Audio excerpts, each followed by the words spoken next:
નમસ્કાર. ધોરણ 10 science and ટેકનોલોજીના પ્રકરણ 15નો આપણું પર્યાવરણનો આ પાર્ટ 4 છે. આ પહેલાં આપણે પાર્ટ 3 સુધી જોઈ ગયા હતા. આજે આપણે પાર્ટ 4માં આપણા દ્વારા નિર્માણ પામતા કચરાનું પ્રબંધન જોઈશું. અહીં આપણા દ્વારા નિર્માણ પામતા કચરાનું પ્રબંધન કે આપણે જે દરરોજ જેટલો કચરો ઉત્પન્ન કરીએ છીએ, જેમાં ફળ, શાકભાજી, આ ઉપરાંત લખતા વાંચતા હોય તો જે કાગળ ઉત્પન્ન થતા હોય એ, પેન્સિલના છોલ છે, વપરાઈ ગયેલી પેનો છે, વગેરે જે પણ કંઈ આપણા દ્વારા ઉત્પન્ન થતો હોય તે જે કચરો છે તેનું પ્રબંધન કેવી રીતે કરવું તેની અહીં વાત કરી છે. આ પ્રશ્ન, આ ટોપિક જે છે એ ખૂબ અગત્યનો છે, નોટ કરી લો.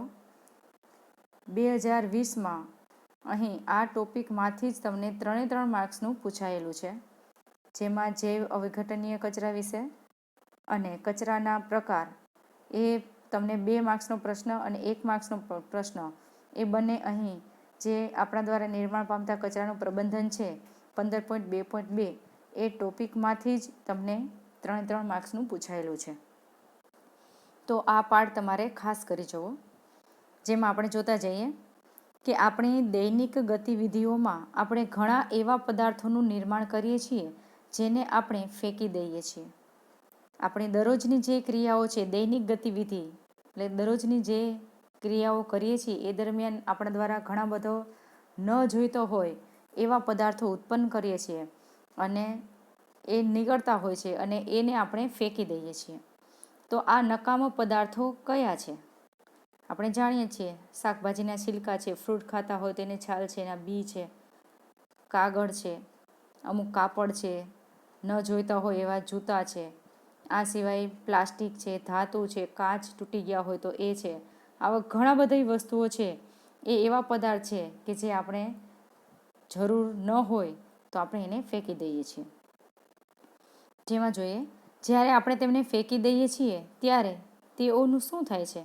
આવો આ પ્રશ્નોના જવાબ જાણવા માટે આપણે નીચેની પ્રવૃત્તિ કરીએ. અહીં પ્રવૃત્તિ આપેલી છે 15.5 પ્રવૃત્તિ.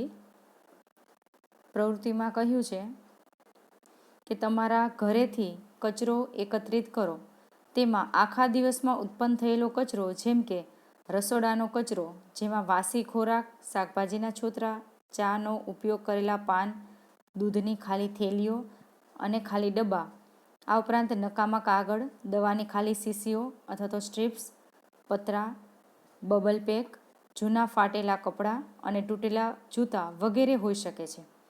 આટલો કચરો છે એ લગભગ દૈનિક જીવનમાં ઉત્પન્ન થતો હોય છે અને આ જે કચરો છે એ જે ઉત્પન્ન થયેલો છે એને આપણે આપણી શાળાના કોઈ એક જગ્યાએ ખાડો કરી અને તેમાં આ બધા રાખી દેવાના છે. જેમાં અહીં આપ્યું છે કે તેને શાળાના બગીચામાં એક ખાડો કરીને દબાવી દો. જો એવું સ્થાન પ્રાપ્ત ન હોય તો આ કચરાને કોઈ જૂની ડોલમાં અથવા કુંડામાં એકત્રિત કરીને તેને 15 સેમી જાડી માટીના સ્તરથી ઢાંકી દો. જો સ્કૂલના ગ્રાઉન્ડમાં આ ન થાય તો આપણે આપણી ઘરે પણ કરી શકીએ છીએ. કુંડાની અંદર અથવા તો ડોલની અંદર તમે આ કચરો છે એ દબાવી દો અને 15 સેન્ટીમીટર જાડી માટીના સ્તરથી એને ઢાંકી દેવાનું છે અને ત્યારબાદ એને પાણી છાંટીને એને ભીનો રાખવાનો છે. જેમાં આગળ જોઈએ કે તેને પાણીનો છંટકાવ કરીને ભીનું રાખો અને 15 દિવસ પછી તેનું અવલોકન કરો. 15 દિવસ પછી જોવાનું છે કે આ કચરામાં શું થતું જોવા મળે છે.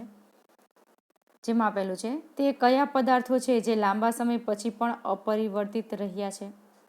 જેમાં કોઈ જ પરિવર્તન નથી આવ્યું એવા કયા પદાર્થો છે જે આપણે અંદર દબાવેલા છે, તેમાં ઢાંકેલા છે.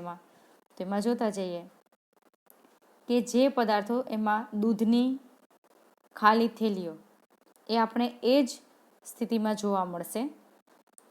આ ઉપરાંત ખાલી ડબ્બા, એ પણ કેન જેને કહીએ છીએ, એ પણ એ જ પરિસ્થિતિમાં જોવા મળશે. દવાની ખાલી શીશીઓ કાચની હોય તો એ જ રીતે જોવા મળશે, પ્લાસ્ટિકની હશે તો પણ એમને એમ જ જોવા મળશે. જે સ્ટ્રીપ્સ છે એની એ પણ એમ જ જોવા મળશે, અથવા તેનું પતરા, જે દવાના સ્ટ્રીપ્સ પતીકડું આવે છે તેની વાત કરી છે, એ સ્ટ્રીપ્સ અથવા તો પતરા. આ ઉપરાંત બબલ પેક અને આ સિવાય પ્લાસ્ટિકના કેવા જો જૂતા હોય તો એ પણ આપણે એ પોઝિશનમાં જોવા મળશે. એ બધા છે પદાર્થો એ અપરિવર્તિત રહ્યા, એટલે એમાં કોઈ ફેરફાર થતો નથી, એ અપરિવર્તિત રહ્યા કરે છે. ત્યારબાદ આપેલું છે, તે કયા પદાર્થો છે કે જેના સ્વરૂપ કે સંરચનામાં પરિવર્તન આવ્યું છે? તો જેમાં પરિવર્તન આવ્યું છે એવા કયા પદાર્થો છે જે આપણે ઢાંટેલા છે એમાં? તો ખાસ કરીને એમાં વાસી ખોરાક, શાકભાજીના છોતરા, ચાનો ઉપયોગ કરેલા પાન, આ ઉપરાંત નકામા કાગળ અને જૂના ફાટેલા કપડાં વગેરે છે એ આપણને જોવા મળશે નહીં, કારણ કે એમાં પરિવર્તન આવ્યું છે, એ કોહવાઈ ગયા છે, એના અવશેષ આપણે જોવા મળશે નહીં. ત્યારબાદ જે પદાર્થોના સ્વરૂપમાં સમયની સાથે પરિવર્તન આવે છે તે પૈકી કયા પદાર્થો છે કે જે વધુ ઝડપથી પરિવર્તિત થાય છે? અહીં પરિવર્તિત તો થાય છે, પણ એમાંથી સૌથી ઝડપથી વધુ પરિવર્તિત થાય એવા કયા પદાર્થો છે? તો ખાસ કરીને વાસી ખોરાક, શાકભાજીના છોતરા, ચાના ઉપયોગમાં લીધેલા પાન, નકામા કાગળ વગેરે એવી વસ્તુઓ છે કે જે ખૂબ જ ઝડપથી પરિવર્તિત થઈ જાય છે, એટલે કે એનું કોહવાણ ખૂબ ઝડપથી થાય છે. 15 દિવસ પછી એનો કોઈ જ અવશેષ જોવા મળશે નહીં, કારણ કે તેનું કોહવાણ થઈ ગયું છે, એટલે કે એનું વિઘટન થઈ ગયું છે એમ પણ કહેવાય. આ જે વિઘટન છે એ સૂક્ષ્મજીવો દ્વારા થતું વિઘટન છે. વિઘટકો તેનું વિઘટન કરી નાખે છે, જેથી કરીને તેના અવશેષ જોવા મળતા નથી, અને એના આધારે જ અહીં કચરાના પ્રકાર આપેલા છે. જો આ વિઘટકો દ્વારા જેનું વિઘટન થતું હોય તેને જૈવ વિઘટનીય કચરો કહે છે, અને આ વિઘટકો દ્વારા જેનું વિઘટન ન થતું હોય તેને જૈવ અવિઘટનીય કચરો કહેવામાં આવે છે.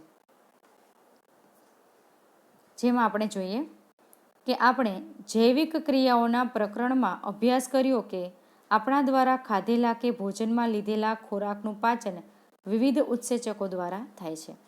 પ્રકરણ 6નો આપણે અભ્યાસ કરી ગયા છીએ. NCERT tutorial Gujarati medium playlist ખોલો તો તેમાં આપણે પ્રકરણ 6ના જુદા જુદા પાર્ટ જોઈ ગયા છીએ, જેમાં પાચનની ક્રિયા આવેલી છે. તો આ જે પાચનની ક્રિયામાં ઉત્સેચકો છે એ ઉત્સેચકો જુદા જુદા પદાર્થોનું પાચન કરે છે, અથવા તો જુદા જુદા જે આપણે ખોરાક એક ખાઈએ છીએ પણ તેની અંદર રહેલા પ્રોટીન, આ ઉપરાંત ચરબી અને કાર્બોહાઈડ્રેટ હોય છે, તો ચરબીનું પાચન કરવા માટેના ઉત્સેચકો પણ જુદા હોય છે, પ્રોટીનના પાચન માટે પણ ઉત્સેચકો જુદા હોય છે, અને કાર્બોહાઈડ્રેટના પાચન માટેના ઉત્સેચકો પણ જુદા હોય છે. આમ દરેક ઉત્સેચક છે એ જુદા જુદા ખોરાકનું પાચન કરે છે. એક ઉત્સેચક સંપૂર્ણ ખોરાકનું પાચન કરી શકતું નથી, તેની અહીં વાત કરી છે.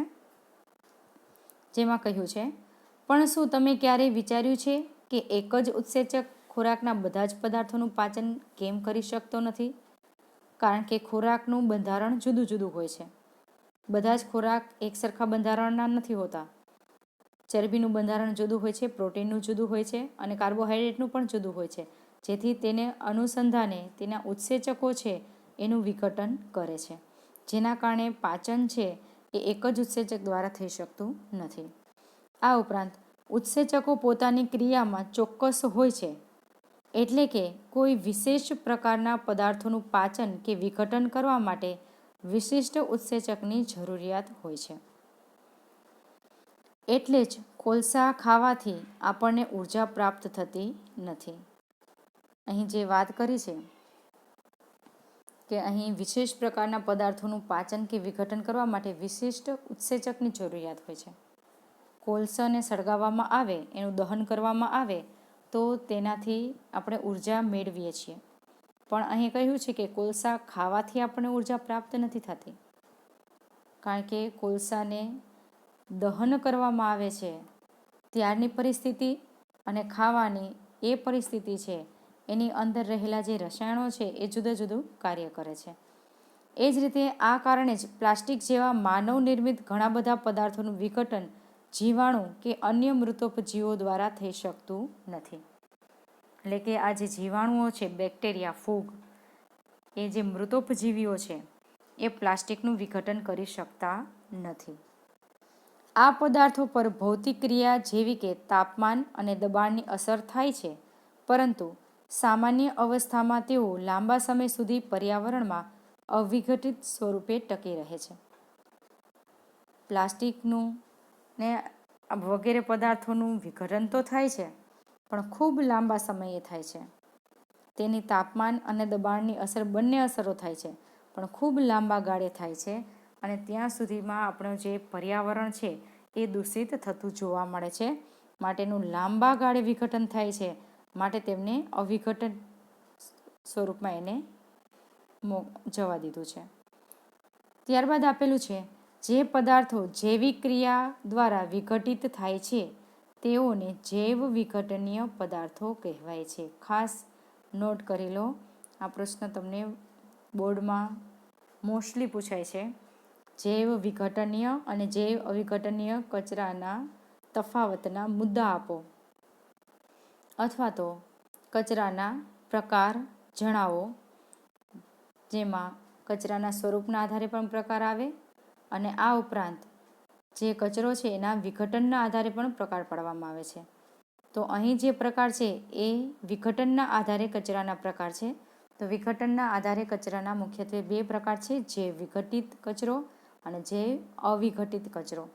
તો જે વિઘટિત કચરો એટલે શું, તેની વ્યાખ્યા આપેલી છે, ખાસ નોટ કરી લો. જે પદાર્થો જૈવિક ક્રિયા દ્વારા વિઘટિત થાય છે તેઓને જૈવ વિઘટનીય પદાર્થો કહે છે. હવે એના એક્ઝામ્પલ તમે આપી શકો છો કે ખાડામાં એવા કયા પદાર્થો હતા કે જેનું વિઘટન ઝડપથી થઈ ગયું. તો આપણે જોઈ ગયા કે તેમાં ખાસ કરીને વાસી ખોરાક, આ ઉપરાંત શાકભાજીના છિલકા, કાગળ, કાપડ વગેરે છે એ જૈવ વિઘટનીય પદાર્થો છે કે જેનું વિઘટન છે એ સૂક્ષ્મજીવો દ્વારા થઈ શકે છે. ત્યારબાદ અહીં આપેલું છે કે ઉપરની પ્રવૃત્તિમાં તમારા દ્વારા ખાડામાં દાટેલા પદાર્થોમાંથી કેટલા પદાર્થો જૈવ વિઘટનીય છે. તો એની આપણે ચર્ચા ઉપર કરી જ ગયા છીએ કે કયા કયા પદાર્થો ઝડપથી વિઘટિત થયા, જે થયા છે તેને જૈવ વિઘટનીય પદાર્થ કહેવાય છે. હવે એના પછી આપણે જે વ્યાખ્યા આપી છે જૈવ અવિઘટનીય પદાર્થ, એ ખાસ તમારે યાદ રાખવાનો છે. આપેલી વ્યાખ્યા જૈવ વિઘટનીય અને આ વ્યાખ્યા જૈવ અવિઘટનીય કચરાની અથવા તો પદાર્થની છે, જેમાં કહ્યું છે કે પદાર્થો જૈવ ક્રિયામાં વિઘટન પામતા નથી તેવા પદાર્થોને જૈવ અવિઘટનીય પદાર્થો કહેવાય છે. અહીં ખાસ કે જે પદાર્થો જૈવ ક્રિયામાં વિઘટન પામતા નથી તેઓને જૈવ અવિઘટનીય પદાર્થ કહેવાય છે. આ પદાર્થો સામાન્યતઃ અવિઘટનીય હોવાથી અને આ દરમિયાન અને લાંબા સમય સુધી પર્યાવરણમાં ટકી રહી શકે છે, અને આ દરમિયાન પર્યાવરણના અન્ય સભ્યોને પણ નુકસાન પહોંચાડે છે. લાંબા સમય સુધી તે પર્યાવરણમાં એને એ જ પરિસ્થિતિમાં રહ્યા કરે છે. તેનું વિઘટન ન થવાને કારણે તે ઘણું બધું નુકસાન કરે છે પર્યાવરણને, અને પર્યાવરણના સભ્યોને પણ નુકસાન કરે છે. ત્યારબાદ પ્રવૃત્તિ 15.6 આપેલી છે, જેમાં કહ્યું છે કે પુસ્તકાલય અથવા ઇન્ટરનેટ દ્વારા જૈવ વિઘટનીય તેમજ જૈવ અવિઘટનીય પદાર્થોના વિષયમાં વધારે જાણકારી મેળવો. તો અહીં જૈવ વિઘટનીય એટલે કે જે જીવાણુ અથવા તો સૂક્ષ્મજીવો દ્વારા જેનું વિઘટન થતું હોય તેને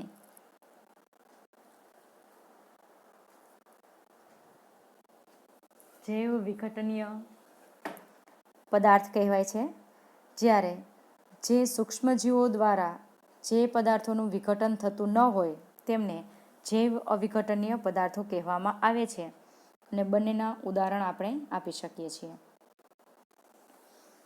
ત્યારબાદ જૈવ અવિઘટનીય પદાર્થો કેટલા સમય સુધી પર્યાવરણમાં એ જ સ્વરૂપમાં રહી શકે છે. અહીં જૈવ અવિઘટનીય પદાર્થો કેટલા સમય સુધી એને એ જ પરિસ્થિતિમાં એ જ સ્વરૂપમાં રહી શકે છે. તો અવિઘટનીય પદાર્થો છે એ લાંબા સમય સુધી એ પરિસ્થિતિમાં રહી શકે છે. તેની દબાણ અને તાપમાનની તેના પર અસર તો થાય છે, પરંતુ તે ખૂબ લાંબા ગાળે થાય છે, એટલે ઘણા લાંબા સમય સુધી તે પર્યાવરણમાં ટકી રહે છે. ત્યારબાદ આજકાલ જૈવ વિઘટનીય પ્લાસ્ટિક મળી રહે છે. આ પદાર્થોના વિષયમાં હજુ વધારે જાણકારી મેળવો અને શોધી કાઢો કે શું તેની પર્યાવરણ પર નુકસાનકારક અસર થાય છે કે નહીં. તો અહીં આપેલું છે કે જૈવ વિઘટનીય પ્લાસ્ટિક મળી રહે છે. પ્લાસ્ટિકનો હવે આ નવો પ્રકાર આવેલો છે.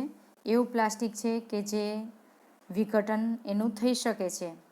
તો આવા પ્લાસ્ટિકમાં ખાસ કરીને આપણે જે આપેલું છે એ પ્લાસ્ટિકમાં તમને અહીં 2 પ્રકારના જે પ્લાસ્ટિક છે એ જૈવ વિઘટનીય તરીકે ઓળખાય છે અને તેનો આપણે ઉપયોગ કરીએ છીએ.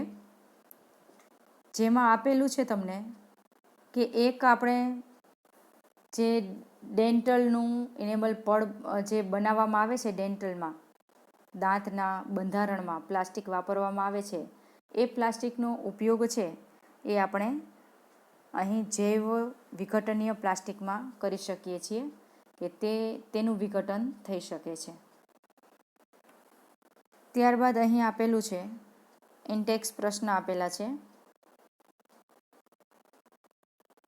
જેમાં આપેલા છે કે શા માટે કેટલાક પદાર્થો જૈવ વિઘટનીય હોય છે અને કેટલાક પદાર્થો જૈવ અવિઘટનીય હોય છે.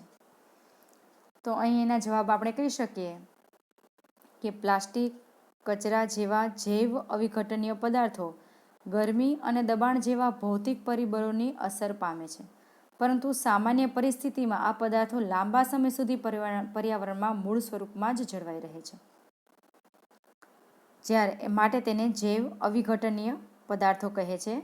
અને તેમાં ખાસ આપણે લીધેલું છે કે ખાસ એમાં આપણે ઉદાહરણ આપી શકીએ કે ધાતુ કોઈ પણ લઈ શકો, પ્લાસ્ટિક લઈ શકીએ, અને આ ઉપરાંત તેમાં આપણે કાચની વસ્તુઓ છે એને જૈવ અવિઘટનીય પદાર્થોમાં મૂકી શકીએ છીએ.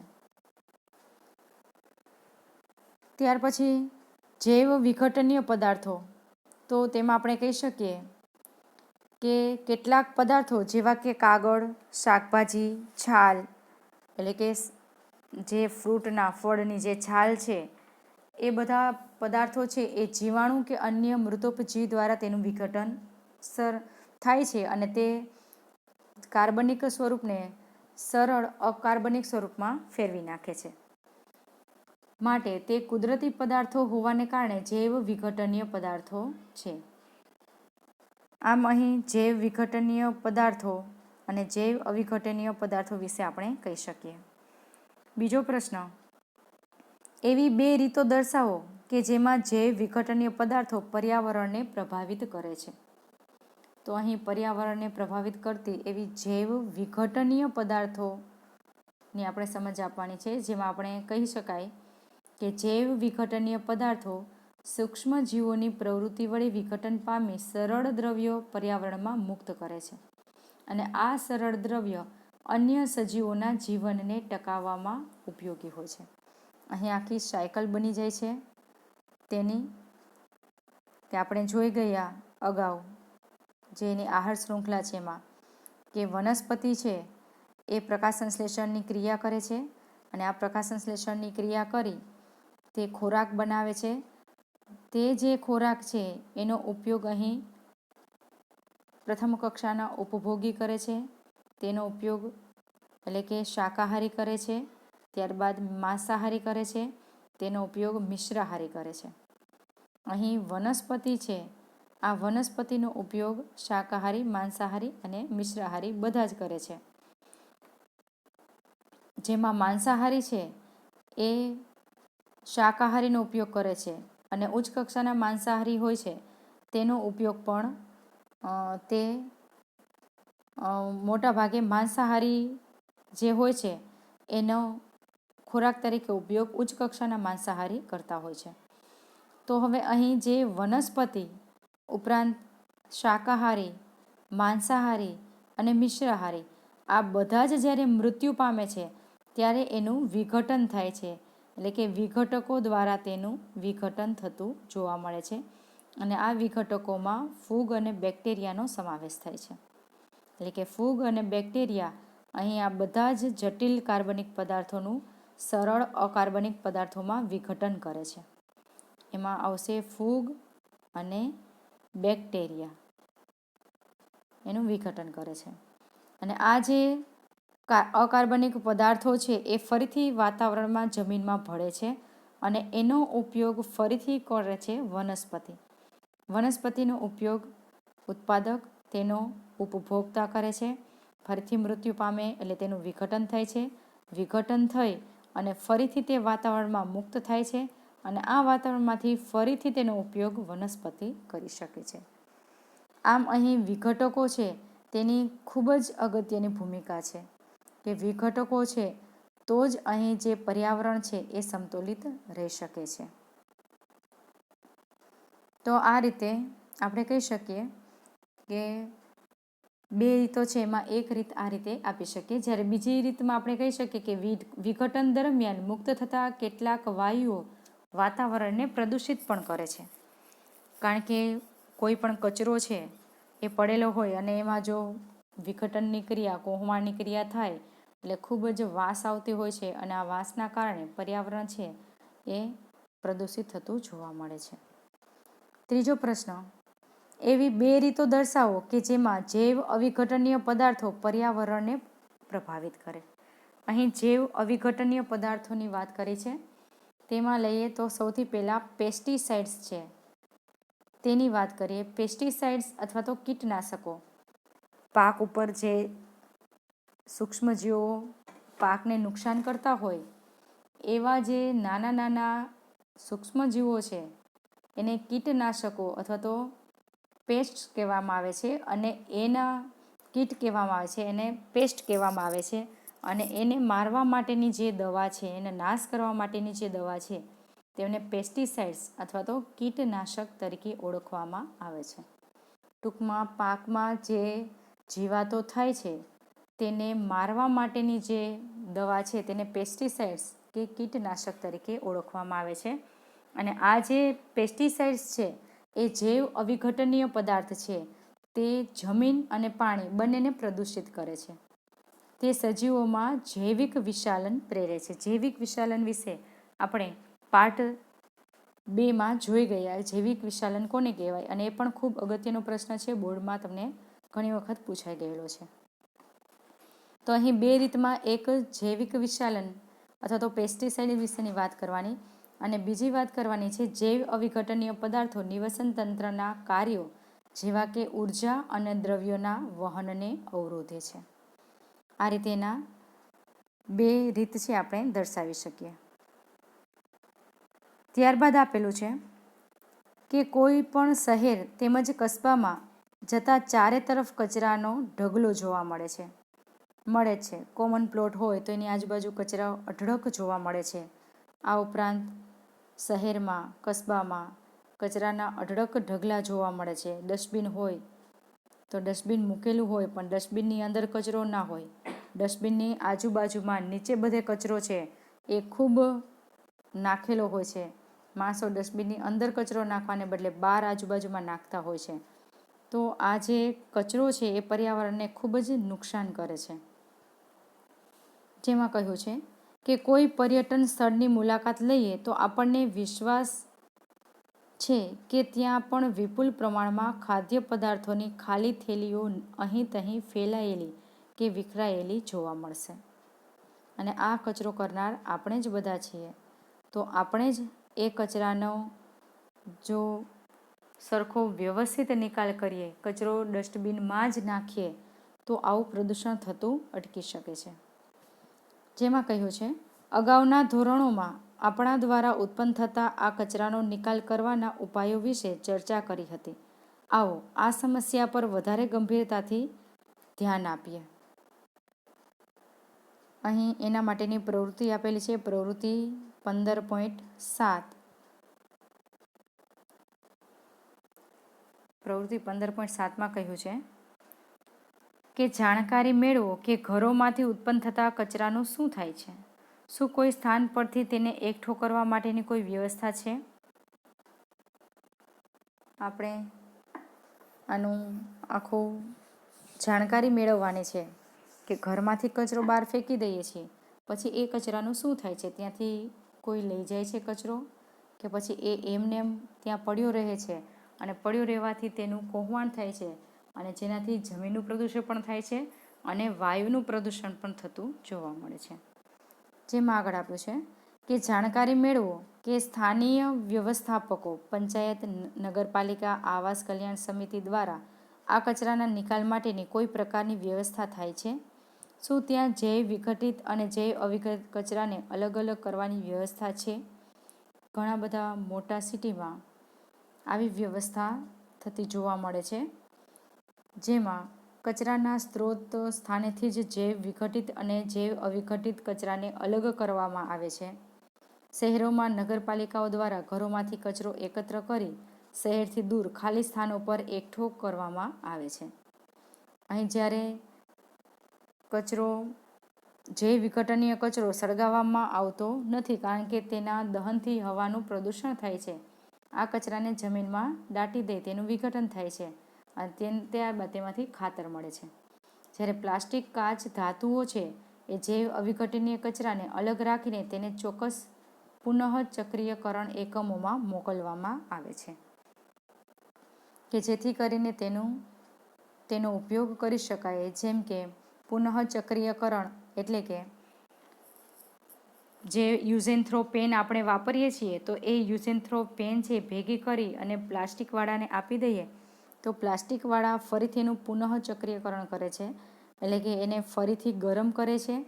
ગરમ કરી એનું પ્લાસ્ટિક બનાવે છે અને એ પ્લાસ્ટિકને માંથી ડોલ છે, ટબ છે, એ બધી વસ્તુ બનાવે છે અને તેને પુનઃચક્રીયકરણ કહેવામાં આવે છે. એટલે આ રીતે તેનો ઉપયોગ કરી શકાય.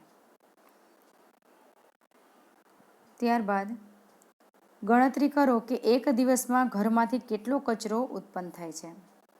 તો આમ જોઈએ તો સરેરાશ લગભગ 1 કિલોથી લઈને 3.5 કિલો જેટલો કચરો પર વ્યક્તિ, એક વ્યક્તિ દીઠ એકઠો થતો જોવા મળે છે. ત્યારબાદ તેમાંથી કેટલો કચરો જૈવ વિઘટનીય છે. જે આપણે વસ્તુ વાપરતા હોય તેના ઉપર ડિપેન્ડ છે કે કેટલો કચરો જૈવ વિઘટનીય છે. આપણે બુક્સમાં એના માટેની જ જાગૃતિ માટેની જ વાત કરી છે. તો આપણે આ લેસન પાઠ ભણ્યા પછી બને ત્યાં સુધી આપણે પ્લાસ્ટિક કે ધાતુ વગેરે વસ્તુનો ઉપયોગ ઓછો કરીએ, એમાંથી કચરો ઉત્પન્ન થાય એવું ઓછું કરીએ અને જે વિઘટનીય પદાર્થો જે છે એનો વધારે ઉપયોગ કરીએ. જેમ કે પ્લાસ્ટિકની થેલી વાપરવાને બદલે કાપડની થેલીનો ઉપયોગ કરી શકાય. આ ઉપરાંત જે સેલ છે રમકડાના પાવર, એ પણ ઘણું બધું નુકસાન કરે છે પર્યાવરણને. તો એવા જે સેલ છે એને બદલે આપણે રિચાર્જેબલ સેલનો ઉપયોગ કરી શકીએ. ખાસ કરીને નાના બાળકોના જે ડાયપર છે એ ઘણું બધું નુકસાન કરે છે પર્યાવરણને. તો એ ડાયપરને બદલે આપણે કાપડના ડાયપર પણ એને પહેરાવી શકીએ અને ધોઈ ડેટોલમાં ઝબોળી તેને તડકામાં સૂકવી અથવા તો ઇસ્ત્રી કરીને તેનો ફરીથી ઉપયોગ પણ કરી શકાય છે. તો અહીં એ આપણા ઉપર ડિપેન્ડ રાખે છે કે કચરો કેટલો ઉત્પન્ન થાય અને કેટલો જૈવ વિઘટનીય હોય છે. ત્યારબાદ ગણતરી કરો કે વર્ગમાં પ્રતિદિન કેટલો કચરો ઉત્પન્ન થાય છે. આપણે લગભગ કચરો છે એ ઓછો ઉત્પન્ન કરીએ છીએ વર્ગમાં. ત્યારબાદ તેમાંથી કેટલો કચરો જૈવ વિઘટનીય છે. તો સ્કૂલમાં મોટા ભાગે કચરો છે એ જૈવ વિઘટનીય જ હોય છે. જૈવ અવિઘટનીય કચરાનું પ્રમાણ ખૂબ ઓછું હોય છે, કારણ કે સ્કૂલમાં આપણને જે નાસ્તો લંચ લાવીએ છીએ એમાં પણ આપણે રેપર લાવવાની કે કોથળીઓ લાવવાની મનાઈ જ હોય છે. લંચ બોક્સની અંદર જ નાસ્તો ભરીને લાવવાનો હોય છે માટે. ત્યારબાદ કચરાના નિકાલ માટેનો કોઈ ઉપાય બતાવો. તો કચરાના નિકાલ માટેના ઉપાયમાં આપણે એમ કહી શકાય કે જે વિઘટનીય કચરો છે એને તો દાટીને તેમાંથી ખાતર બનાવી શકાય છે અને જે અવિઘટનીય કચરો છે તેને અલગ કરી તેનું પુનઃચક્રીય કરી તેનો નિકાલ કરવામાં આવે છે.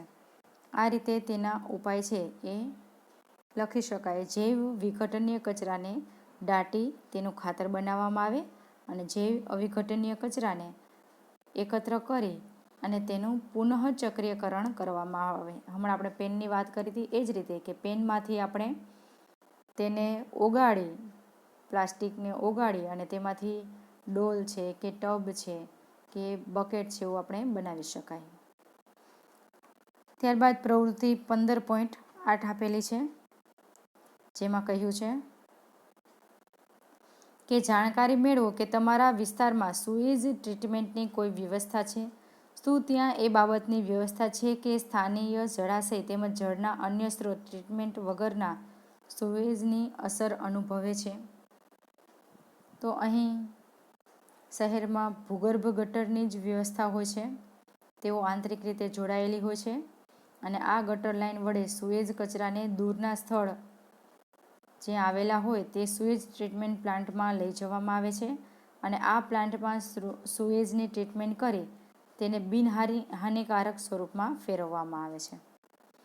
આ સુએજ વડે સ્થાનિક જળાશય તેમજ અન્ય જળ સ્ત્રોત પ્રદૂષિત થતા નથી, કારણ કે સુએજ ટ્રીટમેન્ટ પ્લાન્ટમાં સૌ પ્રથમ સુએજ કચરાની ટ્રીટમેન્ટ કરવામાં આવે છે અને આ દરમિયાન પાણીનું ક્લોરિનેશન કરી તેને જંતુ મુક્ત કરવામાં પણ આવે છે અને તેમાંથી નાઇટ્રેટ તેમજ ફોસ્ફેટ જેવી અશુદ્ધિઓને દૂર કરી તેનો ઉપયોગ આપણે સિંચાઈ માટે કરીએ છીએ.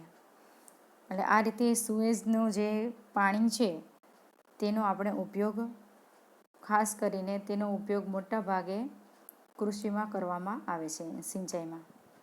ત્યારબાદ શું ત્યાં આ બાબતનું પ્રબંધન છે કે જેનાથી સુનિશ્ચિત થઈ શકે કે આ પદાર્થો ભૂમિ અને પાણીનું પ્રદૂષણ કરતા નથી? તો તેમાં કહી શકીએ કે સ્થાનિક ઉદ્યોગો સ્થાનિક જળાશયોમાં તેમના કચરાને મુક્ત કરતાં પહેલાં તેની ટ્રીટમેન્ટ કરવા માટે કાયદાકીય રીતે બંધાયેલા છે, પરંતુ ઉદ્યોગો તેના માટે નક્કી કરાયેલા નિયમો અને સિદ્ધાંતોનું પાલન કરી શકતા નથી. ઔદ્યોગિક કચરો હજુ પણ પ્રદૂષકો ધરાવતો હોય છે, આથી તેના દ્વારા જમીન અને પાણી બંનેનું પ્રદૂષણ થતું જોવા મળે છે. તો અહીં ભૂમિ અને પાણીનું પ્રદૂષણ થતું હોય જ છે. ત્યારબાદ આપેલું છે કે આપણી જીવનશૈલીમાં સુધારણાની સાથે ઉત્પાદિત કચરાની માત્રા પણ ખૂબ જ વધારે વધી ગઈ છે. આપણી વર્તણૂકમાં પરિવર્તન પણ એક મહત્વપૂર્ણ ભૂમિકા ભજવે છે. અહીં કહ્યું છે આપણી જીવનશૈલી સુધરી છે, જેથી કરીને કચરાની માત્રા છે એમાં પણ સુધારો થયો છે અને કચરાના પ્રકારમાં પણ સુધારો થયો છે. અહીં કહ્યું છે આપણે એક વખત વાપરીને ફેંકી દેવાય તેવી વસ્તુઓનો વધારે ઉપયોગ કરવા લાગ્યા છીએ.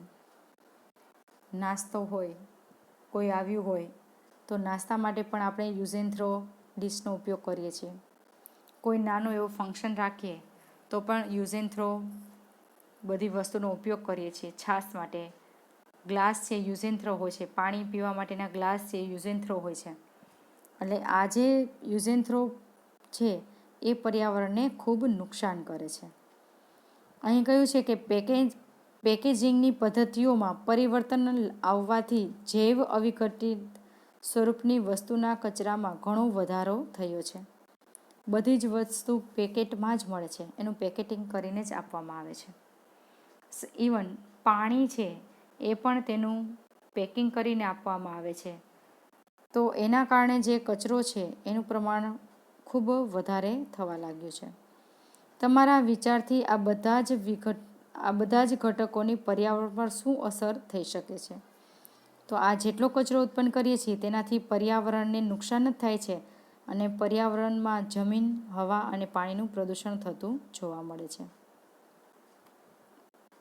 અહીં આપેલું છે, આના વિશે વિચાર કરવાનો છે કે ટ્રેનોમાં નિવર્તનીય કપ, ડિસ્પોઝેબલ કપનો જે ઉપયોગ થાય છે, હવે ટ્રેનમાં જઈએ તો યુઝ એન્ડ થ્રો કપનો જ ઉપયોગ કરવામાં આવે છે. તેની વાત કરી છે કે જો તમે તમારા માતા પિતાને પૂછશો તો સંભવતઃ તેઓને યાદ હશે કે ટ્રેનોમાં ચા કાચના ગ્લાસમાં આપવામાં આવતી હતી. પહેલાં કાચના ગ્લાસમાં આપવાની આવતી હતી, જેને ચા વેચનારા પાછી લઈ જતા હતા. ડિસ્પોઝેબલ કપ તેમજ ગ્લાસ સ્વચ્છ અને સ્વાસ્થ્ય માટે સારા છે તેવું માનીને તેનો ઉપયોગ વધુ થવા લાગ્યો. હવે જે કાચના ગ્લાસ વાપરતા હતા તેને પાછા લઈ જવા, પછી તેને વોશ કરવા, સરખું વોશ ના કરીએ એટલે કે ધોઈએ નહીં તો કોઈનો ઇન્ફેક્શન, કોઈનો ચેપ બીજાને લાગે, આવી બધી તકલીફો થવા માંડી.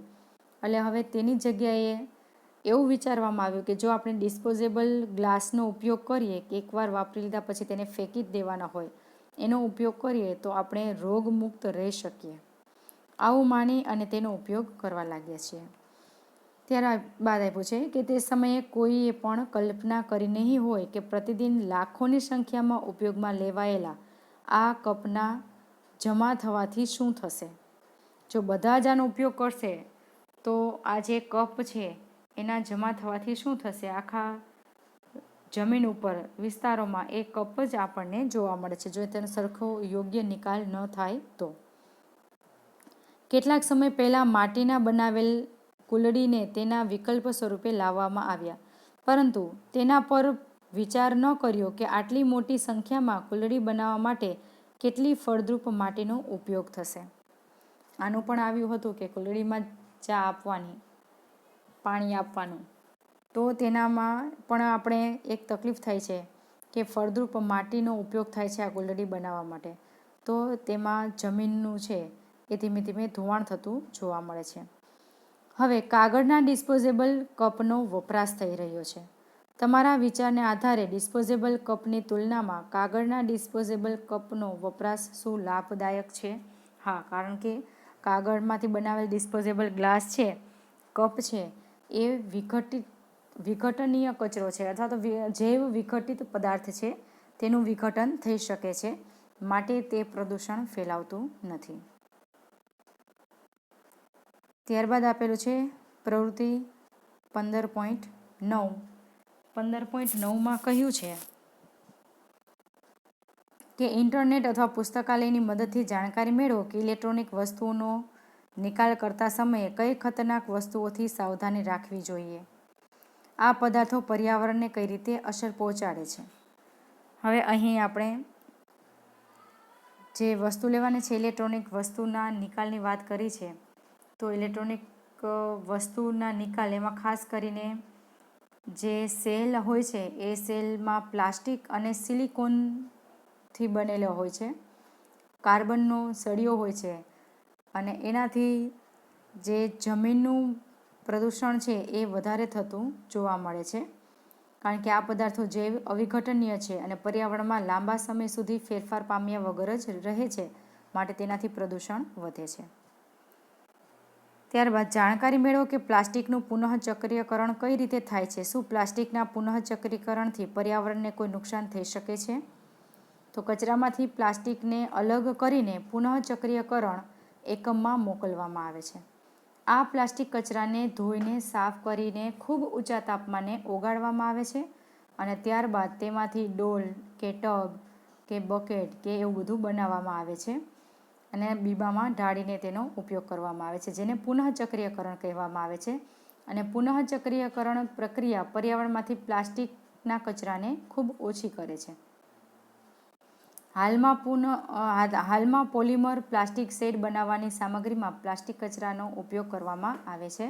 અને આ સિવાય અત્યારે આધુનિકમાં એવું કહેવામાં આવે છે કે પ્લાસ્ટિકના જે કચરો છે તેમાંથી રોડ પર ઉપરનું લેયર છે એને ઓગાળીને બનાવવામાં આવે છે કે જેથી કરીને એનો ઉપયોગ છે એ થઈ શકે. ત્યારબાદ ઇન્ટેક્સ પ્રશ્ન આપેલા છે જે આપણે જોઈએ, જેમાં પહેલો પ્રશ્ન છે કે ઓઝોન એટલે શું અને તે કોઈ નિવસન તંત્રને કેવી રીતે અસર પહોંચાડે છે. તો ઓઝોન એટલે O3 એ પારજાંબલી અલ્ટ્રાવાયોલેટ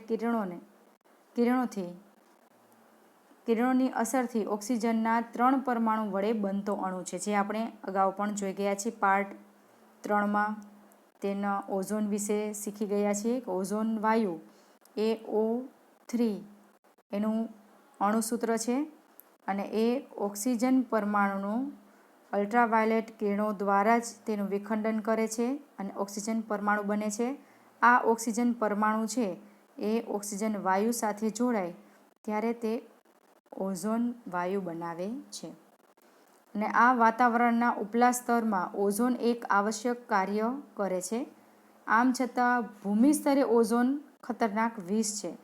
જો પૃથ્વીની અંદરના ભાગમાં આવી જાય, જમીનમાં આવી જાય, આપણા શ્વાસમાં આવી જાય તો આ ઓઝોન છે એક પ્રકારનું વિષ જ છે. પણ તે પૃથ્વીના બહારના લેયરમાં અહીં રહે છે તો એ ખૂબ સારું કાર્ય કરે છે.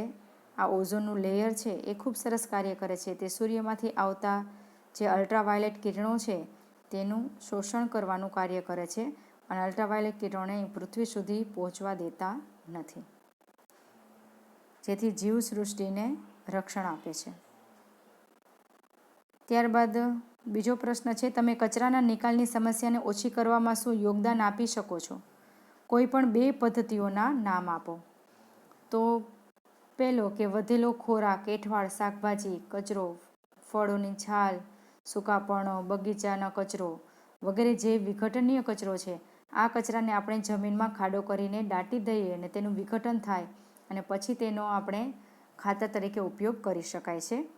અને બીજું જે છે એ ટીન, ખાલી ડબ્બા, પેપર, ગ્લાસ, તૂટેલી વસ્તુઓ વગેરે કચરાનું પુનઃચક્રીકરણ કરવામાં આવે છે અને આ વસ્તુનું પુનઃચક્રીય કરીને ફરીથી નવી વસ્તુ બનાવવામાં આવે છે અને તેનો આપણે ફરીથી ઉપયોગ કરી શકીએ છીએ. આ પ્રશ્ન ખૂબ અગત્યનો આ વખત 2020માં બોર્ડમાં પૂછાયેલો 2 માર્ક્સનો પ્રશ્ન છે. આ ખાસ તમારે યાદ રાખવાનું છે. આમ અહીં આપણે 15મું પ્રકરણ છે એ પૂરું કરીએ છીએ.